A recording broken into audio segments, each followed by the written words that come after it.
So, here we are, Agent. We've made a pretty good team, I think. Done a lot for this city. A lot more than people thought we could.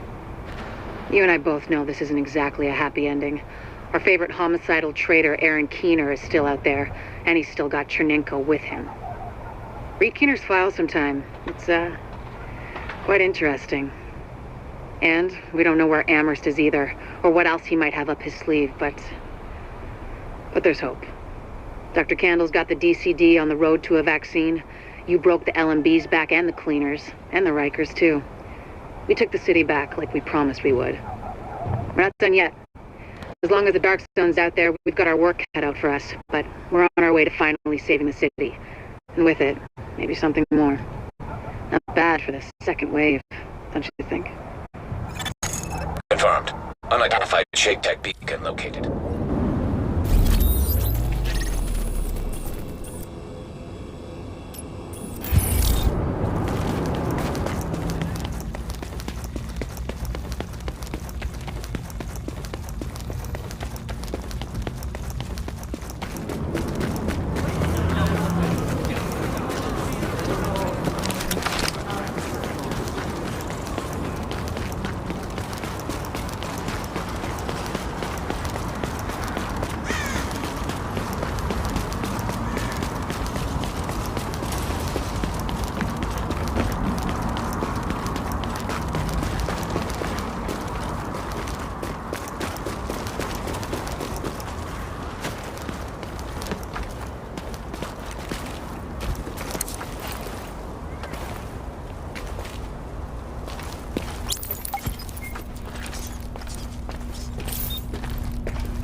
Keener, the first wave's prodigal son. Normally I do this face-to-face, but I'm not 100% sure which way you'll jump. You act one way when Ms. Lau is watching, and another way entirely when you're off the leash. That's an interesting contradiction. You see, I think that deep down, you get it. You know, the old rules, laws, governments, those things died on Black Friday. But the feral PMCs, the convicts, the ones smart enough and good enough to take what they need, they'll survive. Me? I'm gonna prosper. Oh, you could too, but you took an oath, right? You got a duty. Those are both ways of saying that your conscience is fucking you. You ask yourself, who has earned a right to tell you what to do?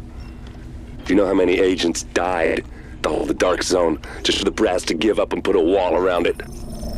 You don't believe me? You should check the place out for yourself. But the people you're working for, they're irrelevant now. Amherst changed how the game is played, and I have got the vision to win. I got Chernenko, I got a DNA printer, and a very interesting recipe book. I'm gonna write my own rules. You should think about getting in on this thing. I'll be seeing you.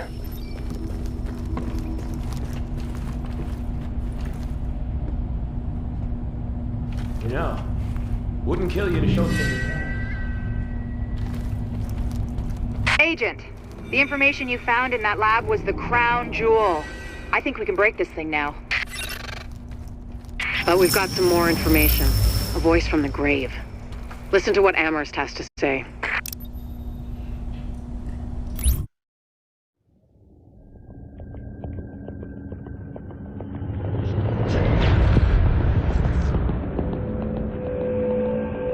What you're looking at is the smallpox virus, one of the deadliest pathogens on the planet. For centuries, it did a wonderful job of helping keep the human population in check. But times change, and sometimes Mother Nature needs a hand in improving her creations. Like, say, speeding them up a little bit, making them contagious when they should be quietly incubating in a host, or making them more lethal.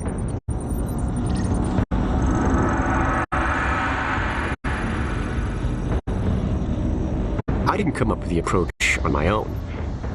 My friend Vitaly is one of the pioneers in the field, and the idea has been around for years. Genome as data. You see, once we digitized DNA, we made it infinitely mutable. We could do 1,000 virtual variations in the time it used to take to grow a 1 lab-grade generation of pathogens. And we could pick the best, most lethal combinations and make them real. That's how you make a killer virus, you see. Mix in genetic code from other diseases, and you move the sliders all the way up on lethality and virulence. The goal was a 90% mortality rate. I'm not sure my green poison is going to quite hit that, but honestly, that's just details. As long as most of humanity goes, the Earth stands a fighting chance. Technically, technology is what's killing the planet. But that's not really the case. It's the greed that drives the technology. But a funny thing happened on the way to $100 genome maps and 3D printed plastic toys. Someone figured out those technologies could be repurposed, modified for the greater good. Me. Now, my virus is going to do what nature's always done. Decide who lives and who dies. And if nature decides I die, then I die. If nothing else, I'll have a lot of company. Natural selection at its finest, helped along by a little unnatural genetic manipulation. It's all data, really. Life's just a method of processing it. The same way I processed the smallpox genome on my laptop.